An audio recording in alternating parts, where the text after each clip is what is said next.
ಇವತ್ತು ಚಿಕ್ಕನಾಯಕನಹಳ್ಳಿ ತಾಲೂಕು ಜೋಡಿ ಕಳ್ಳೇನಹಳ್ಳಿ ಗ್ರಾಮಕ್ಕೆ ಭೇಟಿ ಮಾಡಿದ್ದೀವಿ. ಇಲ್ಲಿ ಸಾರ್ವಜನಿಕರಿಂದ ಸುಮಾರು ಸಮಸ್ಯೆಗಳು ಜಲ್ ಜೀವನ್ ಮಿಷನ್ ಬಗ್ಗೆ ಹೇಳಿದ್ದಾರೆ. 2022ರಲ್ಲಿ ಒಂದು OHT ಟ್ಯಾಂಕ್ ಅನ್ನು ಕಟ್ಟಿದ್ದಾರೆ, ಬಟ್ ಅದರಲ್ಲಿ ಕಳಪೆ ಕಾಮಗಾರಿ ಆಗಿದೆ ಅಂತ ಹೇಳಿದ್ದಾರೆ. ಮತ್ತು ಅಲ್ಲಿಂದ ಕನೆಕ್ಷನ್ಸ್ ಯಾವುದನ್ನು ಇನ್ನೂ ಕೊಡಲಿಲ್ಲ. 4 ವರ್ಷ ಆದ್ರೂ ಮನೆ ಮನೆಗೆ ನಲ್ಲಿಗಳು ಇನ್ನೂ ಕೊಟ್ಟಿಲ್ಲ. ಸುಮಾರು 150 ಮನೆಗಳು ಇಲ್ಲಿ ಇದ್ದಾವೆ. ಈಗ ಬೇಸಿಗೆ ಕಾಲ ಇರುವುದರಿಂದ, ನೀರಿನ ಕೊರತೆ ಇರುವುದರಿಂದ ಭಾಳ ಕಷ್ಟ ಆಗ್ತಾ ಇದೆ ಅಂತ ಕೂಡ ಹೇಳಿದ್ದಾರೆ. ನಾವು AWE ಹತ್ರ ಮತ್ತು WE ರೂರಲ್ ವಾಟರ್ ಸಪ್ಲೈ ಹತ್ರ ಮಾತಾಡಿದ್ದೀನಿ. ಅವರು ಇನ್ಎಲಿಜಿಬಲ್ ಕಾಂಟ್ರಾಕ್ಟರ್ಗೆ ಕೊಟ್ಟಿರೋದ್ರಿಂದ ವಿಳಂಬ ಆಗ್ತಾ ಇದೆ.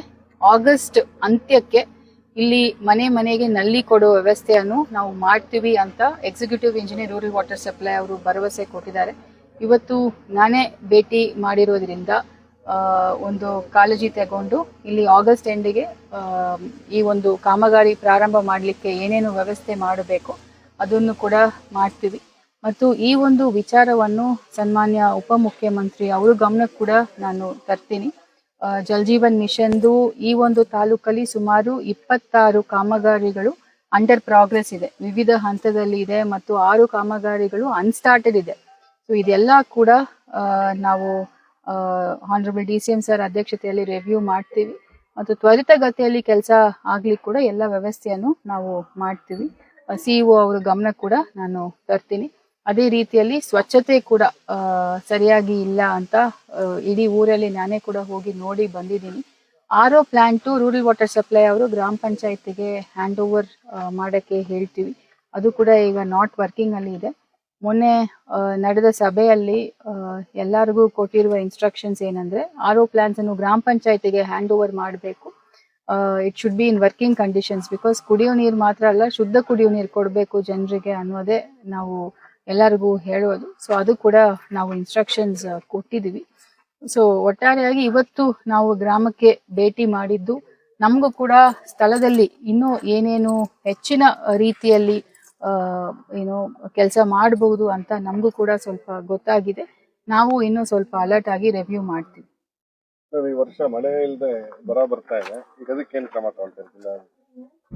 ಈ ವರ್ಷ ನಮ್ಗೆ ಬರ್ಬೇಕಾಗಿರೋ ಮಳೆ ಅಂದ್ರೆ ಜೂನ್ 1ನೇ ತಾರೀಕಿಂದ ಇವತ್ತು ಜುಲೈ 20 ತನಕ ಸುಮಾರು 91 ಮಿಲಿಮೀಟರ್ ಮಳೆ ಬರ್ಬೇಕಾಗಿತ್ತು. ಬಟ್ ಇದುವರೆಗೆ ನಮ್ಗೆ ಬಂದಿರೋದು ಬರೀ 81 ಮಿಲಿಮೀಟರ್ ಮಳೆ ಮಾತ್ರ ಬಂದಿದೆ.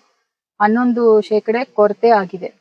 ಬಟ್ ಈಗ ಸರ್ಕಾರದಿಂದ ನಮ್ಗೆ 5 ಕೋಟಿ ರೂಪಾಯಿ ಕಂಟಿಂಜೆನ್ಸಿ ಆಕ್ಷನ್ ಪ್ಲಾನ್ ಅಂದ್ರೆ ತುರ್ತಾಗಿ ಕುಡಿಯೋ ನೀರು ಬೋರ್ವೆಲ್ ಕೊರೀಲಿಕ್ಕೆ ದುಡ್ಡಂತೂ ಬಿಡುಗಡೆ ಆಗಿದೆ. ಇದೇ ಊರಲ್ಲಿ ಜೋಡಿ ಕಳ್ಳೇನಹಳ್ಳಿಯಲ್ಲಿ ಕೂಡ ಕಂಟಿಂಜೆನ್ಸಿ ಆಕ್ಷನ್ ಪ್ಲಾನ್ ಅಲ್ಲಿ ಒಂದು ಬೋರ್ವೆಲ್ ಸ್ಯಾಂಕ್ಷನ್ ಆಗಿದೆ ಟಾಸ್ಕ್ ಫೋರ್ಸ್ ಅಲ್ಲಿ. ಅದನ್ನು ವಿತಿನ್ 3 days ಕೊರಿತೀವಿ ಅಂತ AC ಅವರು ಕೂಡ ನಮ್ಗೆ ತಿಳಿಸಿದ್ದಾರೆ. ಸೊ ಪಾಯಿಂಟ್ ಒಂದು ಮಾಡಿ ಕೊರಿಸ್ತೀವಿ. ಸೊ ಅದೇ ರೀತಿಯಲ್ಲಿ ಇಡೀ ಜಿಲ್ಲೆಯಲ್ಲಿ ಸುಮಾರು 124 ಕಡೆ ಹೊಸದಾಗಿ ಬೋರ್ವೆಲ್ಸ್ ಅಂತೂ ನಾವು ಕೊರೆದಿದ್ದೀವಿ. ಅದರಲ್ಲಿ 87 ಕಡೆ ಸಕ್ಸಸ್ ಆಗಿದೆ. ಸುಮಾರು 29% ಫೇಲಿಯರ್ ಆಗಿದೆ. ಅದಿಲ್ಲದೆ ನಾವು ಒಂದು 39 ಕಡೆ ಖಾಸಗಿ ಬೋರ್ವೆಲ್ ಇಂದ ಕೊಡ್ತಾ ಇದೀವಿ. 28 ಕಡೆ ಟ್ಯಾಂಕರ್ ಇಂದ ನೀರನ್ನು ಸರಬರಾಜು ಮಾಡ್ತಾ ಇದೀವಿ. ಈಗ ಜನರಿಗೆ ಕುಡಿಯೋ ನೀರಿಗೆ ಏನೇನು ತೊಂದರೆ ಇದ್ರೆ ಇಮಿಡಿಯೇಟ್ ಆಗಿ ಸ್ಥಳೀಯವಾಗಿ ಆ PDOಗಳು ಮತ್ತು ಸಂಬಂಧಪಟ್ಟ ವಾಟರ್ ಮೆನ್ ಇಮಿಡಿಯೇಟ್ ಅಟೆಂಡ್ ಮಾಡಬೇಕು. ಅವರಿಗೆ ಅಟೆಂಡ್ ಮಾಡಕ್ ಆಗ್ತಾ ಇಲ್ಲ, ಖಾಸಗಿ ಬೋರ್ವೆಲ್ ಆಗ್ತಾ ಇಲ್ಲ ಅಂದ್ರೆ ಬೋರ್ವೆಲ್ ಕೊರೆಯಲಿಕ್ಕೆ ಅವಕಾಶ ಇದೆ. ಅದನ್ನು ಟಾಸ್ಕ್ ಫೋರ್ಸ್ ಮುಖಾಂತರ ಅಪ್ರೂವಲ್ ಮಾಡಿ ಕೊಡಬೇಕು. ಈಗ ಒಂದು ತಾಲೂಕು ಕೂಡ 1 ಕೋಟಿ ರೂಪಾಯಿ ಹೊಸ ಬೋರ್ವೆಲ್ ಡ್ರಿಲ್ ಮಾಡ್ಲಿಕ್ಕೆ ನಮ್ಗೆ ಸೂಚನೆಗಳು ಬಂದಿದೆ. ಸೊ ಅದು ಒಂದು ಹಣ ಬಿಡುಗಡೆ ಆದ್ರೆ ಅದರಲ್ಲಿ ಕೂಡ ನಾವು ಎಲ್ಲಿ ಅವಶ್ಯಕತೆ ಇದೆ ಅದನ್ನು ನಾವು ಅಟೆಂಡ್ ಮಾಡ್ತೀವಿ. ಹೇಮಾವತಿದು ನಾವು ಲ್ಯಾಂಡ್ ಅಕ್ವಿಸಿಷನ್ ಸಂಬಂಧಪಟ್ಟಾಗೆ ಏನೇನು ಸಮಸ್ಯೆಗಳಿತ್ತು ಪ್ರತಿಯೊಂದು ಕೂಡ ಬಗೆಹರಿಸಿದೀವಿ. ಜಿಲ್ಲೆಯಲ್ಲಿ ಸುಮಾರು ಎತ್ತಿನಹೊಳೆ ಇರ್ಬೋದು, ಅಪ್ಪರ್ ಭದ್ರಾ ಇರ್ಬೋದು, ಹೇಮಾವತಿ ಇರ್ಬೋದು, ಸುಮಾರು ಒಂದು 5,000 ಎಕರೆ ನಾವು ಅಕ್ವಿಸಿಷನ್ ಮಾಡಿದ್ದೀವಿ. ಕಳೆದ 2 ವರ್ಷದಿಂದ ಸತತವಾಗಿ ಕಂದಾಯ ಇಲಾಖೆಯವರು ಮತ್ತೆ ಬೇರೆ ಲೈನ್ ಡಿಪಾರ್ಟ್ಮೆಂಟ್ಸ್, SLAO ಎಲ್ಲರೂ ಕೋಆರ್ಡಿನೇಷನ್ ಮಾಡಿದ್ವಿ. ಇದ್ರದ್ದು ಮುಖ್ಯವಾಗಿ ಸವಾಲಿದ್ದು ನಮ್ಗೆ ಲ್ಯಾಂಡ್ ಕೊಡೋದೆ. ಸೊ ರೈತರು ಕೂಡ ದುಡ್ಡನ್ನು ಪರಿಹಾರ ನಾವು ಕೊಟ್ಟಿದ್ದೀವಿ. ಯಾವ ರೀತಿಯಲ್ಲಿ ಅಂದ್ರೆ ಒಂದೊಂದು ಗ್ರಾಮಕ್ಕೂ ಹೋಗಿ ಆ ರೈತರಿಗೆ ಏನೇನು ದಾಖಲಾತಿಗಳು ಬೇಕೋ ಅದನ್ನು ನಮ್ಮ ಕಂದಾಯ ಅಧಿಕಾರಿಗಳು ಅವರಿಗೆ ಕೊಟ್ಟು ಕಾಂಪನ್ಸೇಷನ್ ಅನ್ನು ಕೊಟ್ಟಿದ್ದೀವಿ ಮತ್ತು ಇಂಜಿನಿಯರಿಂಗ್ ಡಿವಿಷನ್ಗೆ ಹ್ಯಾಂಡ್ ಓವರ್ ಮಾಡಿದ್ದೀವಿ. ಇದು ಮೊದಲನೇ ಹಂತ. ಎರಡನೇ ಹಂತ ಕಾಮಗಾರಿಗಳು ಪ್ರಾರಂಭ ಆಗಬೇಕು.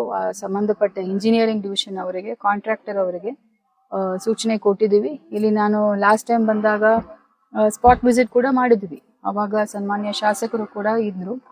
ಅವರು ನಮಗೆ ಬಿಫೋರ್ ರೈನ್ಸ್ ಅಂದ್ರೆ ಜುಲೈ ಎಂಡ್ಗೆ ನಾವು ಮುಗಿಸ್ತೀವಿ ಅಂತ ಕೂಡ ಭರವಸೆ ಕೊಟ್ಟರು. ಅವರಿಗೆ ಏನೇನು ಇಶ್ಯೂಸ್ ಇತ್ತು, ಕೆಲವುದು ಬ್ಲಾಸ್ಟ್ ಮಾಡಲಿಕ್ಕೆ ಲೈಸೆನ್ಸ್ ಬೇಕು ಅಂತಿದ್ರು, ಅದನ್ನು ಕೊಟ್ಟಿದ್ದೀವಿ. ಆಮೇಲೆ ನಮ್ಮ AC ಅವರು ಕೂಡ ನಾವು almost on 2 days once review ಮಾಡ್ತಾ ಇದ್ವಿ. ಸೊ ಅವರು ಬೇಗ ಮಾಡಿಸ್ಬೇಕು. ಏನಾದರೂ ಸಮಸ್ಯೆಗಳು ಇದ್ರೆ ನಾವು ಜಿಲ್ಲಾಡಳಿತದಿಂದ 100% ಅವರಿಗೆ ಸಹಕಾರ ಕೊಡ್ತಾ ಇದ್ದೀವಿ. ಬಿಕಾಸ್ ಇದೆಲ್ಲ ಸುಮಾರು ವರ್ಷಗಳಿಂದ ಪೆಂಡಿಂಗ್ ಇದ್ದಿದ್ದನ್ನು ನಾವು ಕೈಗೆ ಎತ್ಕೊಂಡು ಅದನ್ನು ಯಶಸ್ವಿಯಾಗಿ ನಾವು ಮಾಡ್ತಾ ಇದ್ದೀವಿ. ಸೊ ಅದೇ ರೀತಿಯಲ್ಲಿ ಇದನ್ನು ಕೂಡ ಅದು ಮಾಡಬೇಕು. ನಾವು we are on it, we will do it. SIR almost ಎಲ್ಲ ಆಫೀಸಲ್ಲೂ SIR ಡ್ಯೂಟಿಗೆ ಹಾಕಿದ್ದಾರೆ. ಅಧಿಕಾರಿಗಳು ಜಾಸ್ತಿ ಆಫೀಸಲ್ಲಿ SIR ಅಲ್ಲಿ ಕೆಲಸಗಳು ಬೇರೆ ಪೆಂಡಿಂಗ್ ಆಗ್ತಾ ಇದೆ. ನಮ್ಮ ಜಿಲ್ಲೆಯಲ್ಲಿ ಸುಮಾರು 22,92,000 ಮತದಾರರು ಇದ್ದಾರೆ. 11 ಕ್ಷೇತ್ರಗಳು ಇದೆ.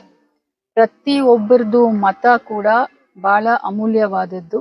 ಅದನ್ನು ನಾವು ಯಾವ ಕಾರಣಕ್ಕೋಸ್ಕರ ಕೂಡ ಅದನ್ನು ಕೈ ಬಿಡ್ಲಿಕ್ಕೆ ಆಗೋದಿಲ್ಲ. SIR ಪ್ರಕ್ರಿಯೆಯಲ್ಲಿ ನಾವು ಎಲ್ಲ ಅರ್ಥ ಮಾಡ್ಕೋಬೇಕಾಗಿರೋದು 2002ರಲ್ಲಿ ಆಗಿರೋ ಒಂದು ಪ್ರಕ್ರಿಯೆ ಈಗ ಮತ್ತೆ ಆಗ್ತಾ ಇದೆ. ಪ್ರತಿಯೊಬ್ಬ ಮತದಾರರು ಕೂಡ ಒಂದು ಎನ್ಯೂಮರೇಷನ್ ಫಾರ್ಮ್ ಅನ್ನು ಕೊಡ್ತೀವಿ. ಅದರಲ್ಲಿ ಅವರು ಕೆಲವೊಂದು ಮಾಹಿತಿಯನ್ನು ಭರ್ತಿ ಮಾಡಿ ಸಹಿ ಮಾಡಿ ವಾಪಸ್ ಕೊಡಬೇಕು. ಅದನ್ನು ನಾವು ಮತ್ತೆ ಅಪ್ಲೋಡ್ ಮಾಡಬೇಕು. ಅಪ್ಲೋಡ್ ಮಾಡಿದ್ರೆ ಮಾತ್ರ ಅವರಿಗೆ ಮತದಾರರ ಪಟ್ಟಿಯಲ್ಲಿ ಅವರನ್ನು ಸೇರ್ಪಡೆ ಆಗುವುದು, ಇಲ್ಲ ಅಂದ್ರೆ ಸೇರ್ಪಡೆ ಆಗುವುದಿಲ್ಲ. ಸೊ ಇದನ್ನು ನಾವು ತುಂಬಾ ಗಂಭೀರವಾಗಿ ಪರಿಗಣಿಸಿ ಯಾವ ಮತದಾರರು ಕೂಡ ಮತದಿಂದ ವಂಚಿತ ಆಗಬಾರ್ದು ಅನ್ನೋ ದೃಷ್ಟಿಯಲ್ಲಿ ಈ ಒಂದು ಕೆಲಸವನ್ನು ನಾವು ಮಾಡ್ತಾ ಇದ್ದೀವಿ. ಇಡೀ ಜಿಲ್ಲೆಯಲ್ಲಿ ಹೌದು, ಸರ್ಕಾರಿ ನೌಕರರಿಂದನೇ ಇದನ್ನು ಮಾಡ್ತಾ ಇದ್ದೀವಿ. ನಮ್ಮ ಜಿಲ್ಲೆಯಲ್ಲಿ 2627 ಮತಗಟ್ಟೆಗಳು ಇದಾವೆ. ಅಷ್ಟು BLOs ಇದ್ದಾರೆ. ಸೊ ಅವರು ಈ ಒಂದು ಪ್ರಕ್ರಿಯೆಯಲ್ಲಿ ಸುಮಾರು ಒಂದು 15 ದಿವಸದಿಂದ ಮಾಡ್ತಿದ್ದಾರೆ. ಇನ್ನು ಮುಂದೇನು ಮಾಡ್ತಾ ಇದೀವಿ. ಈಗಾಗಲೇ 70% ಡಿಜಿಟಲೈಸ್ ಆಗಿದೆ. ಇನ್ನು 30% ಡಿಜಿಟಲೈಸ್ ಮಾಡಬೇಕು. ಅದನ್ನು ನಾನು ಆಗಸ್ಟ್ 8ನೇ ತಾರೀಕು ಒಳಗಡೆ ಮಾಡಬೇಕು. ಸೊ ಹಂಗಾಗಿ ಈಗ ನಾಳೆ ಇದನ್ನು ನಾವು ಮಾಡಿಲ್ಲ ಅಂದ್ರೆ ಒಂದು ಊರಲ್ಲಿ 1000 ಜನ ಕೈ ಬಿಟ್ರೆ ಅದು ಒಂದು ದೊಡ್ಡ ಸಮಸ್ಯೆ ಆಗ್ಬಹುದು. ಸೊ ಆ ಒಂದು ನಿಟ್ಟಿನಲ್ಲಿ ನಾವು ಎಲ್ಲರೂ ಕೂಡ ಪ್ರಯತ್ನಗಳನ್ನು ನಾವು ಮಾಡ್ತಾ ಇದ್ದೀವಿ. ಒಂದು ಸರ್ಕಾರಿ ನೌಕರರಾಗಿ ಟೈಮ್ ಇಲ್ಲದೆ ಕೆಲಸವನ್ನು ನಾವು ಮಾಡ್ತಾ ಇದ್ವಿ. ಬಿಕಾಸ್ ಹಿಂದೆ ನಮಗೆ ಇದ್ದಿದ್ದು ಲಾಸ್ಟ್ ಡೇಟು 29th ಇತ್ತು. ಆಮೇಲೆ ಸ್ವಲ್ಪ ಒಂದು 10 ದಿವಸಗಳ ಕಾಲ ಮುಂದುವರಿಸಿದ್ದಾರೆ. ಆಗಸ್ಟ್ 8 ತನಕ ನಮಗೆ ಡೇಟ್ ಕೊಟ್ಟಿದ್ದಾರೆ. ಬಟ್ ಇದ್ರೂ ಸಹಿತ ಕ್ವಾಲಿಟಿಯಾಗಿ ಮಾಡಬೇಕು. ಪ್ರತಿಯೊಬ್ಬ ಮತದಾರರು ಕೂಡ ಅವರು ಅರ್ಹರಿದ್ರೆ, ಈಗ SIRದು ಉದ್ದೇಶ ಏನು, ಒಬ್ಬ ಅರ್ಹ ಮತದಾರನು ಕೈ ಬಿಡಬಾರದು, ಅದೇ ಉದ್ದೇಶ. ಸೊ ಆ ಒಂದು ಡೈರೆಕ್ಷನ್ಸ್ ಅಲ್ಲಿ ನಾವು ಕೆಲಸ ಮಾಡ್ತಾ ಇದ್ದೀವಿ. ಎಲ್ಲ ಆಫೀಸರ್ಸ್ ನಾವು ಈಗ 100% ಡಿಸ್ಟ್ರಿಬ್ಯೂಷನ್ ಆಗಿದೆ. ನಮ್ಮ ಜಿಲ್ಲೆಯಲ್ಲಿ ಎಲ್ಲ ಮತದಾರರು ಕೂಡ ಎನ್ಯೂಮರೇಷನ್ ಫಾರ್ಮ್ ಅನ್ನು ನಾವು ಕೊಟ್ಟಿದ್ದೀವಿ. ಸೊ ಡಿಸ್ಟ್ರಿಬ್ಯೂಷನ್ ಪಾರ್ಟ್ ಆಗೋಗಿದೆ. ಈಗ ಬರೀ ವಾಪಸ್ ತಗೊಂಡು ಅದನ್ನು ಎಂಟ್ರಿ ಮಾಡೋ ಕೆಲಸ ನಾವು ಮಾಡ್ತಾ ಇದ್ದೀವಿ. ಅದು ಮೋಸ್ಟ್ಲಿ ಆಫೀಸ್ ಅವರ್ಸ್ ಅಲ್ಲಿ ಮತ್ತು ಸಂಜೆ ಮುಖ್ಯವಾಗಿ ನಾವು ಕೂತ್ಕೊಂಡು ಮಾಡ್ತಾ ಇದ್ದೀವಿ. ಕೆಲವೊಂದು ಕಡೆ ನಮ್ಮ ಅಂಗನವಾಡಿ ವರ್ಕರ್ಸ್ ಹೆಲ್ಪರ್ಸ್ಗೆ ಯಾರ್ಯಾರಿಗೆಲ್ಲ ಅಷ್ಟು ಟೆಕ್ನಿಕಲ್ ನಾಲೆಜ್ ಇಲ್ಲ ಅವ್ರಿಗೆ ಅಸಿಸ್ಟ್ ಮಾಡಲಿಕ್ಕೆ ಈಗ BLO ಕೆಲಸನು ತೆಗೆಸಿ ಇನ್ನೊಬ್ರಿಗೆ ಕೊಡಕ್ಕೆ ಆಗೋದಿಲ್ಲ ಆಸ್ ಪರ್ ECI ಗೈಡ್ಲೈನ್ಸ್. ಇವರಿಗೆ ಒಂದು ಸಹಕಾರ ಕೊಡ್ಲಿಕ್ಕೆ ನಾವು ಕೆಲವೊಂದು ಆಫೀಸರ್ಸ್ ಅನ್ನು ಅಸಿಸ್ಟ್ ಮಾಡಿ ಅಂತ ಆಸ್ ಪರ್ ECI ಡೈರೆಕ್ಷನ್ಸ್ ನಾವು ಹೇಳಿದೀವಿ. ಸೊ ಅದು ಪ್ರಕಾರ ಅವರು ಮಾಡ್ತಿದ್ದಾರೆ. ಸೊ ಇದು ಒಂದು time bound activity. Time bound activity ಅಂದ್ರೆ ಏನು, ಈಗ ECI ಕೊಡುವ ಟೈಮ್ ಲೈನ್ ಒಳಗಡೆ ನಾವು ಇದನ್ನು ಮಾಡಿ ಮುಗಿಸ್ಬೇಕು. ಸೊ ಹಂಗಾಗಿ ನಾವು ಎಲ್ಲ officers, best of the officers ಅನ್ನು ನಾವು ಬಳಸ್ತಾ ಇದೀವಿ. ಸೊ ಜನರು ಕೂಡ ಅದನ್ನು ಅರ್ಥ ಮಾಡ್ಕೊಂಡು ನಮ್ಗೆ ಸಹಕಾರ ಕೊಡಬೇಕು ಅಂತ ನಾನು ಮನವಿ ಮಾಡ್ತಾ ಇದ್ದೀನಿ.